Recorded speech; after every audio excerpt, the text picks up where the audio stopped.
오늘 함께 보실 말씀은 마태복음 26장 47절에서 50절까지 말씀입니다. 한 절씩 교독하겠습니다. 말씀하실 때에 12 중에 하나인 유다가 왔는데 대제사장들과 백성의 장로들에게서 파송된 큰 무리가 칼과 몽치를 가지고 그와 함께 하였더라. 예수를 파는 자가 그들에게 군호를 짜 이르되 내가 입맞추는 자가 그이니 그를 잡으라 한지라. 곧 예수께 나와 랍비여 안녕하시옵니까 하고 입을 맞추니 예수께서 이르시되 친구여 네가 무엇을 하려고 왔는지 행하라 하신대 이에 그들이 나와 예수께 손을 대어 잡는지라. 아멘. 이 시간 베다니 찬양대의 찬양 있겠습니다. 할렐루야. 이 시간 우리 고난주간 감람산 특별 저녁 예배 셋째 날 예배에 오신 모든 분들 주님의 이름으로 환영하고 축복합니다. 오늘 고난주간 세 번째 날 저녁 예배이기도 하지만 또 우리 매주 드리는 수요 저녁 예배이기도 합니다. 오늘 베다니 찬양대 귀한 찬양 또 해주셔서 감사드리고요. 이 시간에 또 말씀 나눌 때에 우리가 이제 첫날 담임 목사님부터 이제 다 목사님께서 말씀해 주셨지만 이제 하나하나 주제를 다 정해가지고 이렇게 하루하루 이렇게 진행을 하고 있는데 오늘은 이제 제가 맡은 부분은 이제 저희가 회의할 때는 배신과 음모라고 하는 주제로 이제 오늘 말씀을 이제 준비하자 이렇게 정했었는데요. 오늘 이제 가룟 유다에 관한 그런 말씀을 좀 나누려고 합니다. 최근에 저는 이 사람처럼 살 수 있을까? 참 이분처럼 순전하게 정말 헌신하며 또 사랑하면서 주위 사람들에게는 든든한 버팀목이 되어주면서 살아갈 수 있을까? 참 이분처럼 살고 싶다라고 생각하게 하는 한 사람을 알게 되었습니다. 양관식이라고 하는 분인데요. 웃으신 분들과 안 웃으신 분들로 좀 차이가 나는데 그래서 제가 준비했습니다. 사진 하나를 좀 띄워주시겠어요?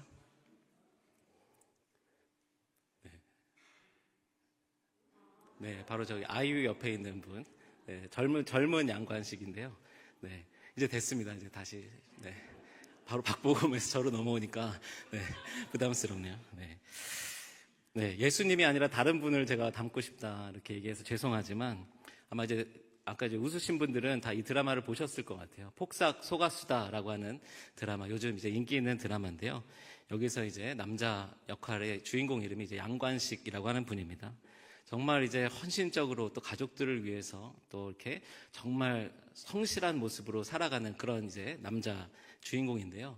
근데 이제 이 드라마를 저는 이제 못 보고 있다가 저희 어머니께서 이 드라마가 너무 좋은 드라마다, 너무 재밌게 봤다 그러시면서 이제 추천을 해주셔가지고 지난 한 주 동안 이렇게 몰아가지고 계속 그 드라마를 다 봤습니다.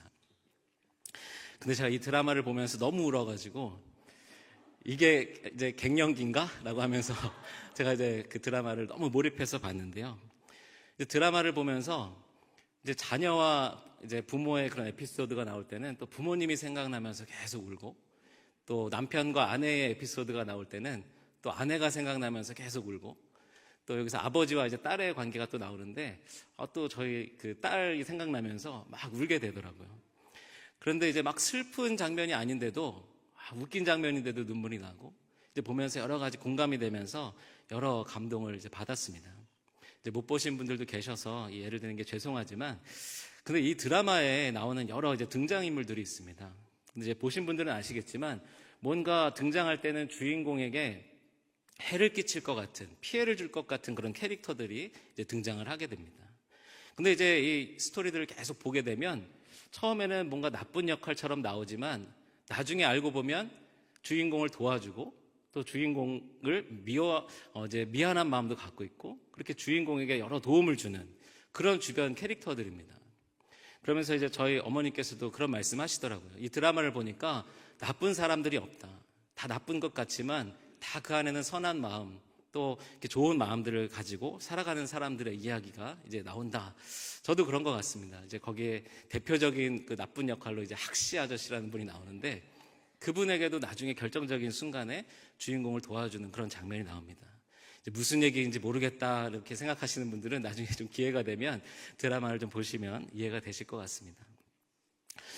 근데 오늘 이제 가룟 유다에 대한 이런 말씀을 나누려고 하면서 여기 나오는 여러 캐릭터들, 등장인물들이 이제 생각이 났습니다.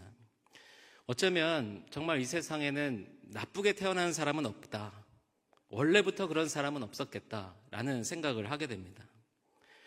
우리가 알고 있는 가룟 유다는 어떤 사람입니까? 교회 역사 속에서 대표적인 아주 나쁜 놈으로, 배신자로 낙인 찍혀 있는 사람이 가룟 유다입니다. 그러면 가룟 유다는 그럼 이렇게 예수님을 배신하기 전에 원래는 그럼 어떤 사람이었을까를 생각해 보게 되었습니다. 원래 이런 사람은 아니었을 텐데 라고 하는 생각으로부터 오늘 말씀의 준비가 시작되었습니다. 먼저 오늘 이제 함께 읽었던 본문인데요. 유다가 어떻게 예수님을 배신했는지, 예수님 앞에, 사람들 앞에 어떻게 배신자로 처음 등장을 하는지 그 순간을 이제 함께 보겠습니다. 47절 말씀인데요. 말씀하실 때 12 중에 하나인 유다가 왔는데 대제사장들과 백성의 장로들에게서 파송된 큰 무리가 칼과 몽치를 가지고 그와 함께 하였더라. 유다는 여러 무리들과 함께 예수님을 잡으러 옵니다. 그 무리들은 칼을, 몽둥이를 들고 찾아옵니다. 그런데 이미 유다는 예수님께서 잡히시던 이날, 이 밤 이전에 대제사장들, 장로들, 유대교의 종교 지도자들을 찾아가서 협상을 끝냈습니다. 마태복음 26장 14절에서 16절 말씀인데요. 그때 12 중에 하나인 가롯 유다라 하는 자가 대제사장들에게 가서 말하되 내가 예수를 너희에게 넘겨주리니 얼마나 주려느냐 하니 그들이 은 30을 달아주거늘 그가 그때부터 예수를 넘겨줄 기회를 찾더라. 이미 가룟 유다는 모든 계약을 마쳤습니다. 은 30에 예수님을 넘겨주기로 한 것입니다. 오늘 우리가 읽은 마태복음 본문, 그리고 이 본문이 쓰여져 있는 또 마가복음, 그 본문에는 이 유다가 이 결정을 하기 직전, 그 직전에 똑같은 내용의 본문이 있습니다. 어제 함께 이제 보았던 말씀, 김영선 목사님께서 전해주셨던 그 말씀인데요. 향유를 깨트려서 예수님께 부었던 여인의 이야기가 바로 이 유다가 은 30에 예수님을 넘겨주는 장면 직전에 나와 있습니다.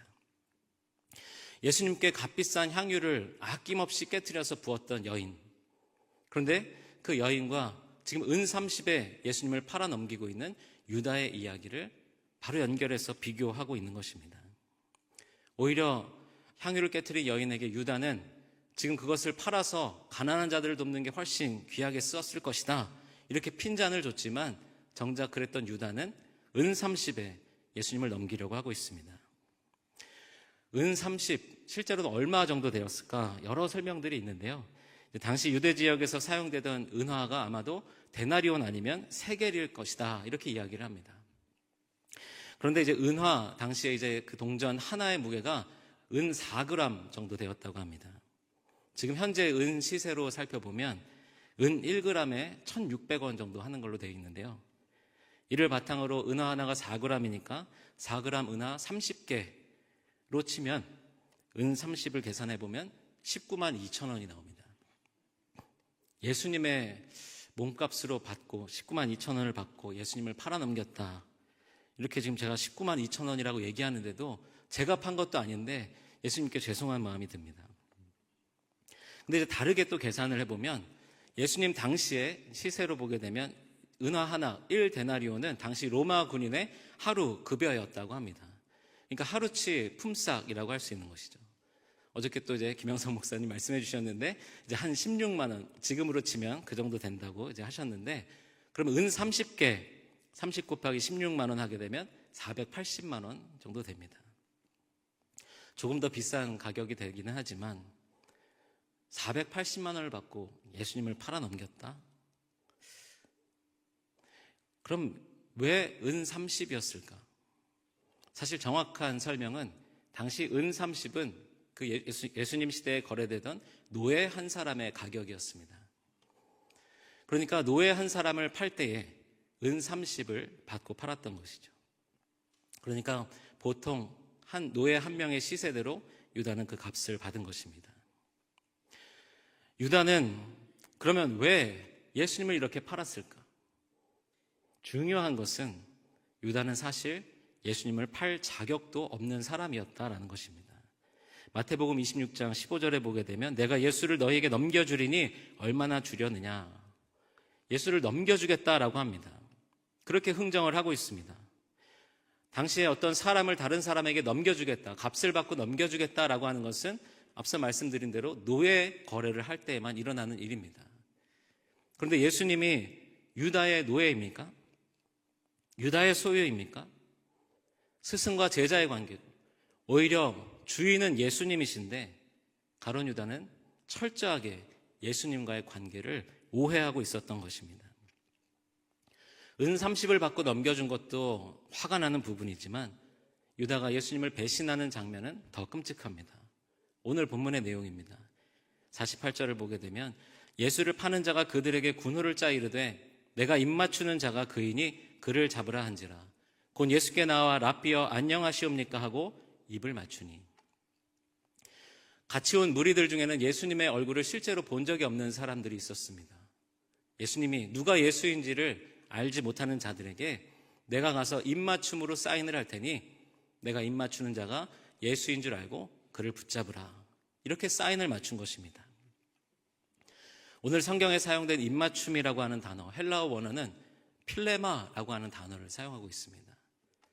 이 필레마라고 하는 단어의 뜻은 실제로 입을 맞추다라고 하는 뜻도 있지만 거기에 더 깊이 상냥하게 입을 맞추다, 굉장히 친밀한 관계에서 나누는 인사로 쓰이는 단어입니다. 마가복음 14장에도 똑같은 장면이 기록되어 있는데요. 거기서는 카타필레오라고 하는 단어를 사용하고 있습니다. 이 단어는 친구 간에 아니면 아주 가까운 사이 또는 스승과 제자 사이에 사랑과 존경을 담아서 하는 인사를 표현한 말이 카타필레오라고 하는 단어입니다. 그러니까 유다가 오늘 예수님께 했던 이 인사, 입맞춤은 아주 친밀한 관계에서 존경과 사랑을 담아서 표현하는 인사법이었던 것입니다. 아마도 유다는 예수님의 공생의 기간 동안에 예수님과 함께하면서 예수님을 만났을 때 이렇게 지금 입맞춤으로 인사를 나눴을 것입니다.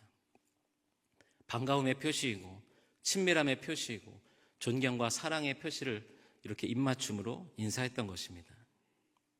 그런데 오늘 유다는 예수님을 넘기는 이 장면에서 칼과 몽둥이로 예수님을 잡으러 온 그 무리들 앞에서 태연하게 예수님께 이렇게까지 이야기합니다. 랍비여 안녕하시옵니까? 오늘 안녕하시옵니까? 라고 하는 헬라어 원어는 카이로라고 하는 단어가 사용되고 있습니다. 이 단어의 뜻은 기뻐하고 즐거워한다 라고 하는 뜻을 가지고 있습니다. 그러니까 예수님께 나와서 인사를 할 때에 당신을 만나서 기쁘고 즐겁다 라고 하는 그 표현으로 인사를 하고 있는 것입니다. 가룟 유다가 했던 것은 인사가 아니었습니다. 그것은 이제 당신은 끝났소 라고 하는 저주의 표현이었던 것입니다. 그럼 예수님의 입장에서 가룟 유다의 배신이 예수님께는 얼마나 슬프고 안타까운 일이었을까요? 예수님께서는 제자들을 세우시기 전에 기도하시면서 제자들을 부르셨다. 복음서에는 그렇게 기록되어 있습니다. 자신이 직접 기도하는 가운데 택했던 제자 한 사람의 배신이 예수님께는 큰 아픔이었을 것입니다. 그런데 사실 유다는 예수님에게도 그렇지만 제자들 사이에서도 굉장히 신임을 받았던 제자였습니다. 이제 요한복음 말씀에는 유다를 향해서 도둑이다라고 이렇게 표현을 하고 있지만 그거는 이제 유다가 예수님을 배반한 이후에 기록하면서 그렇게 기록한 것이고요. 사실 예수님의 공생의 기간 동안에 유다가 그들 가운데서 맡았던 것은 회계였습니다. 돈꾀를 맡은 자라고 이야기하고 있는데 그러니까 공동 경비를 담당하는 사람이 유다였던 것입니다. 우리가 어떤 공동체에서 돈을 맡길 때, 회계를 세울 때 아무나 맡깁니까? 성실하고 믿을만하고 꼼꼼하게 잘할 사람들을 우리가 회계로 세우잖아요. 아마도 유다는 이 예수님 그 제자들 공동체에서 그렇게 신뢰를 받는 사람이었을 것입니다. 제자들 중에는 세리 출신의 마태도 있었는데 가룟 유다에게 이 회계를 맡긴 것을 보면 그가 얼마나 신임을 받았었는지 알 수 있습니다. 그러면 유다는 왜 예수님을 배신했을까? 이제 어제도 설명이 나왔었지만 유다는 젤롯 당원이었습니다. 열심 당원이라고도 하는데 이제 조금 약간 폭력적인 방법을 사용해서라도 이제 혁명을 일으켜서 변화를 갖고자 하는 그런 사람들이 이 젤롯 당원들입니다. 그런데 유다는 예수님이 이런 예루살렘에 들어가셔서 혁명적인 일을 행하실 줄 알았는데 갑자기 잡혀가서 죽임당할 것이다 라고 하는 이야기를 들으니까 거기에 크게 실망했다 이렇게 이야기하기도 합니다. 또는 예수님을 따라다닌 그 시간들이 너무 아까워서 은 30을 바꿔서라도 보상을 받으려고 하는 생각이 있었다 또 이렇게 해석하기도 합니다. 또 어떤 경우에는 유다는 누군가 예수님을 팔아야 하는데 예수님을 넘기는 자로 애초부터 예정되었다. 또 이렇게 해석하는 일도 있습니다. 성경에 기록된 내용을 통해서 보게 되면 사탄이 유다에게 들어가서 사탄으로 인해서 예수님을 판 것이다. 또 이렇게 해석할 수도 있습니다. 사실 복음서 본문에는 유다가 왜 예수님을 팔았는지, 유다는 왜 그렇게 했는지 그 명확한 설명은 나와 있지 않습니다. 유다가 등장하는 여러 장면들, 말씀을 통하여서 우리가 생각해보고 유추해 보는 것이죠. 그런데요, 이 배신의 아이콘이라고 하는 가룟 유다, 예수님의 제자들 중에 그러면 이 가룟 유다만이 배신자였습니까? 우리는 너무 잘 알고 있습니다. 예수님을 3번이나 모른다고 부인했던 베드로, 예수님의 십자가에 달려 돌아가실 때에 다 예수님을 곁을 떠나 도망했던 제자들, 12제자는 아니었지만 예수님이 잡혀가실 때에 벗은 몸으로 배혼이불을 두르고 도망쳤던, 이제 전승에 의하면 마가라고도 이야기하는데요. 이들도 똑같이 배신자라고 할 수 있지 않을까요? 유다와 다른 점이 있다고 한다면, 유다는 예수님을 직접 찾아와서 예수님과 친밀한 척, 예수님을 잘 아는 척, 입맞춤으로 예수님을 배신했다면, 다른 이들은 예수님을 모른다고 예수님과 관계가 없는 척하면서 모른 척하며 도망가며 예수님을 배신했다는 점일 것입니다. 오늘날 저와 여러분들의 모습은 어떻습니까? 예수님을 모른 척하고 싶으실 때 없습니까? 내 안위와 평안, 내 이익 때문에 애써 예수님을 외면하고 세상의 다른 방법들을 택하려고 하는 때는 없습니까? 아니면 실제로는 이미 세상의 다른 것들을 마음에 가득 채우고 있으면서도 정작 예수님 앞에 나와서는 친밀한 척, 예수님을 기뻐하는 것처럼 그렇게 신앙생활하고 있지는 않습니까? 오늘 이 마태복음 본문을 비롯한 4복음서에서 유다를 똑같은 말로 표현하고 있는 것을 소개해드리겠습니다.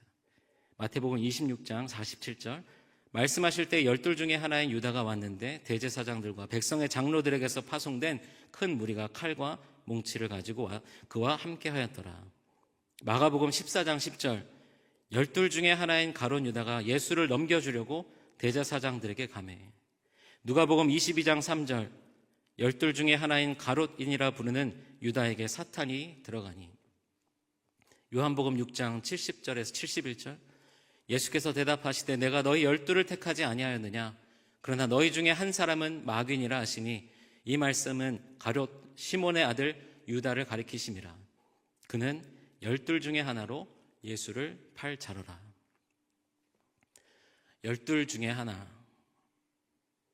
복음서의 저자들은 왜 하나같이 유다를 설명하면서 12 중에 하나라는 표현으로 유다를 설명하고 있을까요?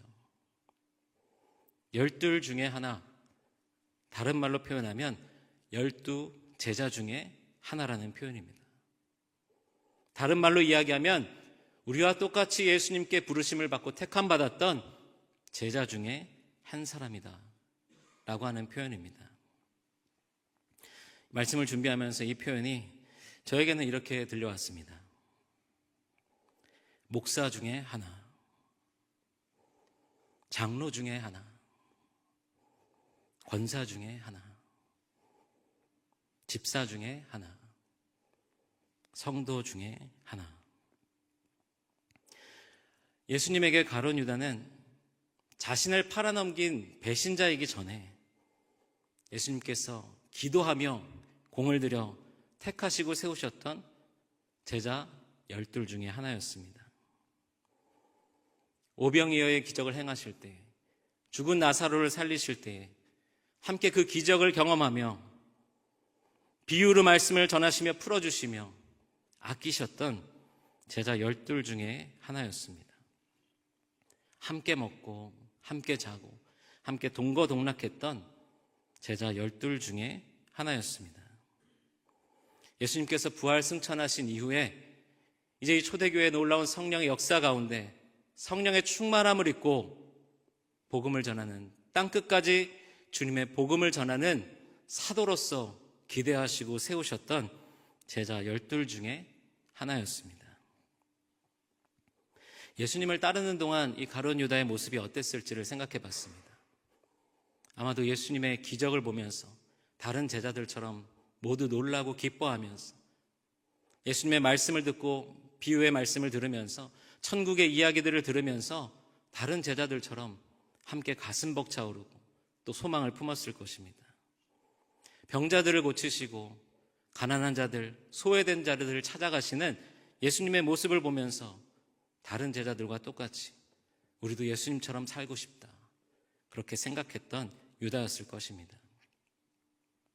어쩌면 예수님을 배신하기 직전까지 가룟 유다의 모습은 다른 제자들과 다르지 않았을 것입니다. 예수님을 배신하기로 결정하기 전까지 유다의 모습은 어쩌면 저와 여러분들의 모습처럼 예배하기를 기뻐하고 교제하기를 즐거워하며 섬기기를 기뻐하는 그런 모습이었을지도 모릅니다. 사랑하는 성도 여러분, 예수님을 사랑하십니까? 예수님을 따르기로 작정하셨습니까? 예수님의 제자로 살기를 원하십니까? 아마도 예수님을 배신하기 전까지 가룟 유다도 똑같이 고백했을 것입니다. 사랑하는 성도 여러분, 지금 이 시간 여러분들이 했던 그 고백을 내일도 똑같이 할 수 있을 것이라 확신하십니까? 다음 주에도 똑같이 고백할 수 있겠습니까? 내년에도 똑같이 나는 이렇게 고백할 것이다 확신할 수 있습니까? 어쩌면 세상에서 어려움 당하고 고난받고 내가 기대하고 소망했던 것들이 다 무너지고 기도의 응답은 없는 것 같고 여러 가지 상황 속에서 잔뜩 상처를 받은 후에도 계속 예수님을 사랑하고 예수님을 따르겠다라고 고백하며 예수님의 제자의 삶을 살기로 다짐하는 그 확신이 우리 가운데 있습니까? 사순절이 매년 반복되고 또 고난주간이 이렇게 반복됩니다. 어떻게 보면 교회에서는 늘 돌아오는 절기에 돌아오는 행사들을 하는 것 같지만 오늘 이 말씀을 준비하면서 다시 한번 깨닫게 되는 것은 이러한 절기들, 고난주간, 이러한 특별한 시간들을 계속 우리에게 반복적으로 허락하여 주시는 것이 감사하다는 생각을 하게 됩니다. 왜냐하면 이 절기를 통하여서 나의 연약함, 나의 죄성, 예수님보다 세상의 것을 내가 얼마나 사랑했는지를 깨닫게 되기 때문입니다. 저 역시 이렇게 강단에서 말씀을 선포하고 있지만 제가 내일도 이런 모습으로 거룩함을 지키며 살아갈 수 있을지 확신할 수 없는 저입니다. 예수님께서 택하고 세우셨던 제자이지만 기도하며 세우셨던 제자이지만 가룟 유다는 결국 예수님을 배신하였습니다. 언제라도 죄로 무너질 수 있고 예수님이 아닌 세상의 다른 것을 택할 수 있는 우리임을 깨닫기를 주님의 이름으로 축원합니다. 열심히 예배하고 기도하며 오늘 이 시간처럼 주님의 임재 가운데 나아가기를 소망하며 이 예배 자리에 나왔지만 그래서 하나님과 친밀한 것 같고 오늘도 주님을 깊이 경험하는 것 같지만 어느 순간 우리에게 이 친밀함의 형식과 겉모습만 남아있고 우리 마음속의 진심은 사라져버리는 것은 아닐지 우리는 늘 경계해야 하는 것입니다. 우리 사랑하는 성도 여러분, 저와 여러분들을 끝까지 주님의 자녀로 삼아주시는 하나님, 그 하나님의 사랑 가운데 우리도 끝까지 포기하지 않고 주님의 제자로 살아갈 수 있기로 다짐하는 그런 저와 여러분들이 되시기를 주님의 이름으로 축원합니다. 예수님께서는 6월절 만찬 자리에서 제자들에게 이렇게 말씀하십니다. 너희 중에 한 사람이 나를 팔리라. 그러자 제자들이 다 그게 누구인지를 물어봅니다. 그때 예수님은 이렇게 말씀해 주십니다. 나와 함께 그릇에 손을 넣는 그가 나를 팔리라. 저는 이 말씀을 읽을 때 예수님께서 뭔가 이렇게 범인을 알려주시는 것 같다라는 생각을 했습니다. 그래서 레오나르도 다빈치가 그린 최후의 만찬이라고 하는 그림에 보게 되면 그래서 그 그림 가운데 예수님과 함께 같은 그릇에 손을 뻗치고 있는 유다의 모습이 표현되어 있습니다. 그런데 사실은 예수님께서 나와 함께 그릇에 손을 넣는 자 그가 나를 팔리라라고 말씀하신 이 말씀은 내가 누군지 너희들한테 알려줄게. 나랑 그릇에 같이 손 넣는 사람, 저 유다가 범인이야. 나를 배신할 거야. 이것을 알려주시려고 하는 것이 아니라 예수님은 안타까운 마음에 우리와 함께 이 자리에서 같이 식사하며 같은 떡을 떼며 함께 교제하고 동행했던 한 사람이 나를 팔 것이다 라고 말씀하시는 것입니다. 그래서 예수님은 이어서 이렇게 말씀하십니다. 그 사람은 차라리 태어나지 아니하였더라면 제게 좋을 뻔하였느니라. 가룟 유다가 태어나지 않았더라면, 예수님을 배반하는 자, 배신하는 자가 태어나지 않았더라면 좋을 뻔하였다. 누구에게 좋은 것입니까? 사실 예수님을 배신하는 자가 태어나지 않았다면 예수님에게 좋은 것이겠죠. 그런데 예수님은 유다에게, 저 자신에게 차라리 태어나지 않았으면 좋았을 것이다. 이렇게 말씀하십니다. 친밀했던 유다의 그 범죄를 안타까워하고 계시는 것입니다. 아까 말씀 시작하면서 이제 말씀드렸던 폭삭 소가수다라고 하는 드라마에 보게 되면 이제 그런 대사가 중간중간에 나옵니다. 이제 부모와 자녀 간에 이제 자녀가 이렇게 행동했을 때 이제 부모님이 너무 슬퍼하실 것, 이것을 생각하면서 이렇게 하면 우리 엄마 아빠 울어요. 이제 주인공 이제 아이유가 그렇게 대사를 하죠. 그리고 어떤 장면에서는 너 그렇게 하면 아빠 울어. 이제 또 아내가 하는 대사입니다. 이렇게 열심히 예배하며 주님의 일에 기뻐하며 섬겼던 저와 여러분들, 우리가 돌아서면, 우리가 무너지면 예수님 울어요. 이렇게 친밀함 가운데 예수님을 기뻐하며 예수님의 임재를 사모하며 예수님을 섬기기를 즐거워했던 우리들이 돌아서고 무너진다면 예수님은 더욱 슬퍼하실 것입니다. 우리 사랑하는 성도 여러분, 우리는 언제라도 주님을 배신하고 다른 것을 택할 수 있는 제자 12 중에 하나처럼, 목사 중에 하나, 장로 중에 하나, 권사 중에 하나, 집사 중에 하나, 성도 중에 하나가 될 수 있음을 기억하시며 경계하십시오.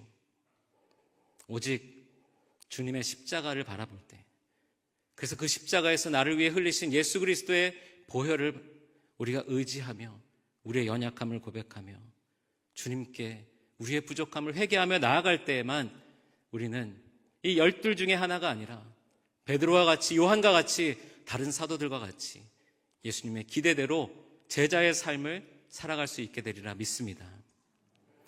사랑하는 성도 여러분, 우리에게 승리를 주시는 저 십자가에서 우리의 모든 연약함을 끊으시고 승리하신 예수님을 기억하시면서 오늘도 겸손함으로 주님의 은혜를 구하는 그런 저와 여러분들이 되시기를 주님의 이름으로 축원합니다.